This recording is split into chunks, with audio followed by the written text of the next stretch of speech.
राम राम। शंकर जी बोले, हे पार्वती, मैं और भी अपनी एक चोरी की बात कहता हूँ, सुनो। काकभुशुंडी जी और मैं दोनों वहाँ साथ साथ थे, परंतु मनुष्य रूप में होने के कारण हमें कोई जान न सका। परम आनंद और प्रेम के सुख में फूले हुए हम दोनों मगन मन से मस्त हुए गलियों में भूले हुए फिरते थे, परंतु यह शुभ चरित्र वही जान सकता है जिस पर श्री राम जी की कृपा हो। उस अवसर पर जो जिस प्रकार आया और जिसके मन को जो अच्छा लगा, राजा ने उसे वही दिया। हाथी, रथ, घोड़े, सोना, गौवें, हीरे और भांति भांति के वस्त्र राजा ने दिए। राजा ने सबके मन को संतुष्ट किया, इसी से सब लोग जहाँ तहाँ आशीर्वाद दे रहे थे। इस प्रकार कुछ दिन बीत गए। दिन और रात जाते हुए जान नहीं पड़ते। तब नामकरण संस्कार का समय जानकर राजा ने ज्ञानी मुनि श्री वशिष्ठ जी को बुला भेजा। मुनि की पूजा करके राजा ने कहा, हे मुनि, आपने मन में जो विचार रखे हों वे नाम रखिए। मुनि ने कहा, हे राजन, इनके अनेक अनुपम नाम हैं, फिर भी मैं अपनी बुद्धि के अनुसार कहूँगा। ये जो आनंद के समुद्र और सुख की राशि हैं, जिस आनंद सिंधु के एक कण से तीनों लोग सुखी होते हैं, उन आपके सबसे बड़े पुत्र का नाम राम है, जो सुख का भवन और संपूर्ण लोगों को शांति देने वाला है। जो संसार का भरण पोषण करते हैं, उन आपके दूसरे पुत्र का नाम भरत होगा, जिनके स्मरण मात्र से शत्रु का नाश होता है। उनका वेदों में प्रसिद्ध शत्रुघ्न नाम होगा। जो शुभ लक्षणों के धाम श्री राम के प्यारे और सारे जगत के आधार हैं, गुरु वशिष्ठ जी ने उनका नाम लक्ष्मण रखा। गुरु जी ने हृदय में विचार कर ये नाम रखे और कहा, हे राजन, तुम्हारे चारों पुत्र वेद के तत्व साक्षात परात्पर भगवान हैं, जो मुनियों के धन, भक्तों के सर्वस्व और शिवजी के प्राण हैं। उन्होंने इस समय तुम लोगों के प्रेमवश बाल लीला के रस में सुख माना है। बचपन से ही श्री रामचंद्र जी को अपना परम हितैषी और स्वामी जानकर लक्ष्मण जी ने उनके चरणों में प्रीति जोड़ ली। भरत और शत्रुघ्न दोनों भाइयों में स्वामी और सेवक की जिस प्रीति की प्रशंसा है, वैसी ही प्रीति हो गई। श्याम और गौर शरीर वाली सुंदर जोड़ियों की शोभा को देखकर माताएं तृण तोड़ती है कि कहीं नजर न लग जाए। यूँ तो चारों ही पुत्र शील, रूप और गुण के धाम हैं, तो भी सुख के समुद्र श्री रामचंद्र जी सबसे अधिक है। जो सर्वव्यापक, निरंजन, माया रहित, निर्गुण, विनोद रहित और अजन्मा ब्रह्म है, वही प्रेम और भक्ति के वश कौशल्या जी की गोद में खेल रहे हैं। चरण तलों में वज्र, ध्वजा, अंकुश के चिन्ह शोभित हैं। नुपुर की ध्वनि सुनकर मुनियों का भी मन मोहित हो जाता है। कमर में करधनी और पेट पर 3 रेखाएं हैं। नाभि की गंभीरता तो वही जानते हैं जिन्होंने उन्हें देखा है। शरीर पर पीली झंगुली पहनाई हुई है। उनका घुटनों और हाथों के बल चलना मुझे बहुत ही प्यारा लगता है। उनके रूप का वर्णन वेद और शेष जी भी नहीं कर सकते। उसे वही जानता है जिसने कभी स्वप्न में भी देखा हो। जो सुख के पुंज मोह से परे तथा ज्ञान और वाणी और इंद्रियों से अतीत है, वे भगवान दशरथ कौशल्या के अत्यंत प्रेम के वश होकर पवित्र बाल लीला करते हैं।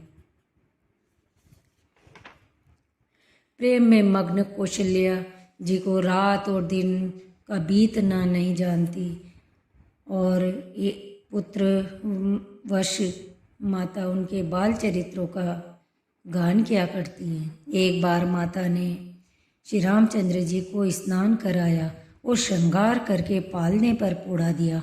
फिर अपने कुल के इष्ट देव भगवान की पूजा के लिए स्नान किया। पूजा करके नैवेद्य चढ़ाया। स्वयं वहाँ गई जहाँ रसोई बनाई गई थी। फिर माता वहीं पूजा के स्थान पर जब लौट कर आई तो वहाँ आने पर पुत्र को इष्ट देव भगवान के लिए चढ़ाए हुए नैवेद्य का भोजन करते देखा। माता भयभीत होकर पालने में सोया था, यहाँ किसने लाकर बैठा दिया, इस बात से डरकर वह पुत्र के पास गई तो वहाँ बालक को सोया हुआ देखा। फिर पूजा स्थान पर लौटकर देखा कि वही पुत्र भोजन कर रहा है। उनके हृदय में कंप होने लगा और मन को धीरज नहीं होता। वह सोचने लगी, यहाँ और वहाँ मैंने 2 बालक देखे हैं, यह मेरी बुद्धि का भ्रम है या कोई विशेष कारण है। प्रभु श्री रामचंद्र जी ने माता को घबराई हुई देखकर मधुर मुस्कान से हंस दिए। फिर उन्होंने माता को अपना अखंड अद्भुत रूप दिखलाया, जिसके एक एक रोम में करोड़ों ब्रह्मांड बसे हुए हैं। अगणित सूर्य, चंद्रमा, शिव, ब्रह्मा, बहुत से पर्वत, नदियाँ, समुद्र, पृथ्वी, वन, काल, कर्म, गुण, ज्ञान और स्वभाव देखे और वे पदार्थ भी देखे जो कभी सुने भी न थे। माता का शरीर पुलकित हो गया, मुख से वचन नहीं निकलता। तब आंखें मूंद कर उन्होंने श्री रामचंद्र जी के चरणों में सिर नवाया। माता को आश्चर्यचकित देखकर खर के शत्रु श्री राम जी फिर बाल रूप हो गए। माता से स्तुति भी नहीं की जाती। वह डर गई कि मैंने जगत पिता परमात्मा को पुत्र करके जाना। श्री हरि ने माता को बहुत प्रकार से समझाया और कहा, हे माता सुनो, यह बात कहीं पर कहना नहीं। कौशल्या जी बार बार हाथ जोड़कर विनय करती हैं कि हे प्रभु, मुझे आपकी माया कभी न व्यापे। भगवान ने बहुत प्रकार से बाल लीलाएं की और अपने सेवकों को अत्यंत आनंदित किया। कुछ समय बीतने पर चारों भाई बड़े होकर कुटुंबियों को सुख देने वाले हुए। तब गुरुजी ने जाकर चूड़ा कर्म संस्कार किया। ब्राह्मणों ने फिर बहुत सी दक्षिणाएं पाई। कौशल्या जी जब बुलाने जाती तब प्रभु ठुमक ठुमक कर चलते। वे शरीर में धूल लपेटे हुए आते और राजा हंसकर उन्हें गोद में बिठा लेते। भोजन करते हैं पर चित्त चंचल है। अवसर पाकर मुंह में दही भात लिपटाए हुए किलकारी मारते हुए इधर उधर भाग जाते। जो ही सब भाई कुमार अवस्था के हुए, त्यों ही गुरु पिता माता ने उनका यज्ञोपवीत संस्कार कर दिया। श्री रघुनाथ जी भाइयों सहित गुरु के घर विद्या पढ़ने गए और थोड़ी ही समय में सबको सब विद्याएं आ गई। कौशलपुर के रहने वाले सभी स्त्री पुरुष बूढ़े बालक सभी को कृपालु श्री रामचंद्र जी प्राणों से भी पढ़कर प्रिय लगते हैं। श्री रामचंद्र जी भाइयों और इष्ट मित्रों को बुलाकर साथ ले लेते और नित्य वन में जाकर शिकार खेलते थे। जो मृग श्री राम जी के बाण से मारे जाते वे शरीर छोड़कर देवलोक को चले जाते। श्री रामचंद्र जी अपने छोटे भाइयों और सखाओं के साथ भोजन करते और माता पिता की आज्ञा पालन करते हैं। जहाँ वे, हे पार्वती, यह सब चरित्र मैंने बखान कर कहा, अब आगे की कथा सुनो। ज्ञानी मुनि विश्वामित्र जी वन में शुभ आश्रम जानकर बसते हैं, जहाँ वे मुनि यज्ञ जप योग तप करते थे, परंतु मारीच और सुबाहु से बहुत डरते थे।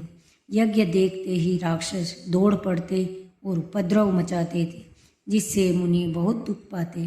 गादी के पुत्र विश्वामित्र जी के मन में चिंता छा गई कि ये पापी राक्षस भगवान के मारे बिना न मरेंगे। तब श्रेष्ठ मुनि ने मन में विचार किया कि प्रभु ने पृथ्वी का भार हरने के लिए अवतार लिया है, इसी बहाने जाकर मैं उनके चरणों के दर्शन करूं और विनती करके दोनों भाइयों को ले आऊं। जो ज्ञान वैराग्य और सब गुणों के धाम हैं, उन प्रभु को मैं नेत्र भर के देखूंगा। बहुत प्रकार से मनोरथ करते हुए जाने में देर नहीं लगी। सरयू जी के जल में स्नान करके वे राजा के दरवाजे पहुँचे। राजा ने जब मुनि का आना सुना तब वे ब्राह्मणों के साथ समाज को लेकर मिलने गए और दंडवत करके मुनि का सम्मान करते हुए उन्हें लाकर आसन पर बिठाया। फिर राजा ने चारों पुत्रों को मुनि के चरणों में प्रणाम करवाया। श्री रामचंद्र जी को देखकर मुनि अपनी देह की सुध भूल गए। वे श्री राम जी के मुख की शोभा देखते ही ऐसे मगन हो गए मानो चकोर पूर्ण चंद्रमा को देखकर लुभा गया हो। तब राजा ने मन में हर्षित होकर ये वचन कहे, हे मुनि, इस प्रकार कृपा तो आपने कभी नहीं की। आज किस कारण से आपका शुभागमन हुआ है? कहिए, मैं उसे पूरा करने में देर नहीं लगाऊंगा। मुनि ने कहा, हे राजन, राक्षसों के समूह मुझे बहुत सताते हैं, इसलिए मैं तुमसे कुछ मांगने आया हूँ। छोटे भाई सहित रघुनाथ जी मुझे दे दो। राक्षसों के मारे जाने पर मैं सुरक्षित हो जाऊंगा। हे राजन, प्रसन्न मन से इनको दो, मोह और अज्ञान को छोड़ दो। हे स्वामी, इससे तुमको धर्म और सुयश की प्राप्ति होगी और इनका परम कल्याण होगा। इस अत्यंत अप्रिय वाणी को सुनकर राजा का हृदय कांप उठा और उनके मुख की कांति फीकी पड़ गई। उन्होंने कहा, हे ब्राह्मण, मैंने चौथेपन में 4 पुत्र पाए हैं। हे मुनि, आप पृथ्वी, गो, धन, खजाना मांग लीजिए। मैं आज बड़े हर्ष के साथ आपको सर्वस्व दे दूंगा। देह और प्राण से भी अधिक प्यारा कुछ भी नहीं होता, मैं उसे भी एक पल में दे दूंगा। सभी पुत्र मुझे प्राणों के समान प्यारे हैं, उनमें भी हे प्रभु, राम को तो किसी प्रकार भी देते नहीं बनता। प्रेम रस में सनी हुई वाणी, राजा की वाणी सुनकर ज्ञानी मुनि विश्वामित्र जी ने हृदय में बड़ा हर्ष किया। तब वशिष्ठ जी ने राजा को बहुत प्रकार से समझाया, जिससे राजा का संदेह का नाश हुआ। राजा ने बड़े ही आदर से दोनों पुत्रों को बुलाया और हृदय से लगाकर बहुत प्रकार से शिक्षा दी और फिर कहा, हे नाथ, ये दोनों पुत्र मेरे प्राण हैं। हे मुनि, अब आप ही इनके पिता हैं। राजा ने बहुत प्रकार से आशीर्वाद देकर पुत्रों को ऋषि के हवाले कर दिया। फिर प्रभु माता के महल में गए और उनके चरणों में से नवाकर चले। पुरुषों में सिंह रूप दोनों भाई राम लक्ष्मण मुनि का भय हरने के लिए प्रसन्न होकर चले। मार्ग में जाते हुए मुनि ने ताड़का को दिखलाया। शब्द सुनते ही वह क्रोध करके दौड़ी। श्री राम जी ने एक ही बाण से उसके प्राण हर लिए और दीन जानकर उसको अपना निज पद दिया। तब ऋषि विश्वामित्र ने प्रभु को मन में विद्या का भंडार समझते हुए लीला को पूर्ण करने के लिए ऐसी विद्या दी जिससे भूख प्यास न लगे और शरीर में अतुलित बल और तेज का प्रकाश हो। सब अस्त्र शस्त्र समर्पण करके मुनि प्रभु श्री राम जी को अपने आश्रम में ले आए और उन्हें अपना परम हितु जानकर भक्तिपूर्वक करंद मूल और फल का भोजन कराया। सवेरे श्री रघुनाथ जी ने मुनि से कहा, आप जाकर निडर होकर यज्ञ कीजिए। यह सुनकर सब मुनि हवन करने लगे और श्री राम जी यज्ञ की रखवाली पर रहे। यह समाचार सुनकर मुनियों का शत्रु क्रोधी मारीच अपने सहायकों को लेकर दौड़ा। श्री राम जी ने बिना फल वाला बाण उसको मारा, जिससे वह 100 योजन के विस्तार वाले समुद्र के पार जा गिरा। फिर सुबाहु को अग्नि बाण मारा। इधर छोटे भाई लक्ष्मण जी ने राक्षसों की सेना का संहार कर डाला। इस प्रकार श्री राम जी ने राक्षसों को मारकर ब्राह्मणों को निर्भय कर दिया। तब सारे देवता और मुनि स्तुति करने लगे। श्री रघुनाथ जी ने वहाँ कुछ दिन और रहकर ब्राह्मणों पर दया की। भक्ति के कारण ब्राह्मणों ने उन्हें पुराणों की बहुत सी कथाएं कही। तदंतर मुनि ने आदरपूर्वक समझाकर कहा, हे प्रभु, चलकर एक चरित्र देखिए। रघुकुल के स्वामी श्री रामचंद्र जी धनुष यज्ञ की बात सुनकर मुनि श्रेष्ठ विश्वामित्र जी के साथ प्रसन्न होकर चले। मार्ग में एक आश्रम दिखाई पड़ा। वहाँ पशु पक्षी कोई भी जीव जंतु नहीं था। पत्थर की एक शिला को देखकर प्रभु ने तब मुनि से विस्तार पूर्वक सब कथा पूछी। गौतम मुनि की स्त्री अहिल्या शापवश पत्थर की देह धारण किए बड़े धीरज से आपके चरण कमलों की धूलि चाहती है। हे रघुवीर, इस पर कृपा कीजिए। श्री राम जी ने पवित्र और शोक को नाश करने वाले चरणों का स्पर्श पाते ही सचमुच वह तपो मूर्ति अहिल्या प्रकट हो गई। भक्तों को सुख देने वाले श्री रघुनाथ जी को देखकर वह हाथ जोड़कर सामने खड़ी हो गई। अत्यंत प्रेम के कारण वह अधीर हो गई। उसका शरीर पुलकित हो उठा, मुख से वचन कहे नहीं जाते। वह अत्यंत बड़भागिनी अहिल्या प्रभु के चरणों से लिपट गई और उसके दोनों नेत्रों में जल की धारा बहने लगी। अहिल्या बोली, मुनि ने जो मुझे शाप दिया था वह बहुत ही अच्छा किया।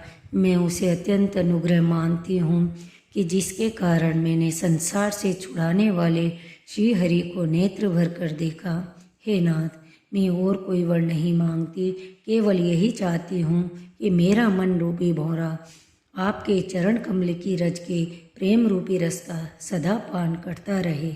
जिन चरणों से परम पवित्र देव नदी गंगा जी प्रकट हुई, जिन्हें शिव जी ने सिर पर धारण किया और जिन चरण कमलों को ब्रह्मा जी पूजते हैं, कृपालु हरि आपने उन्हीं को मेरे सिर पर रखा। इस प्रकार बार बार स्तुति करती हुई भगवान के चरणों में गिरकर जो मन को बहुत ही अच्छा लगा, उस वर को पाकर गौतम की स्त्री अहिल्या आनंद में भरी हुई पति लोक को चली गई। प्रभु श्री रामचंद्र जी ऐसे दीन बंधु और बिना ही कारण दया करने वाले हैं। हे तुलसीदास जी कहते हैं कि हे मन, तू कपट जंजाल छोड़कर उन्हीं का भजन कर। बोले श्री रामचंद्र भगवान की जय। पवन सुत हनुमान की जय। उमापति महादेव की जय। इसके आगे की कथा अगले अंक में। कृपया मेरा चैनल को लाइक और सब्सक्राइब करें। धन्यवाद।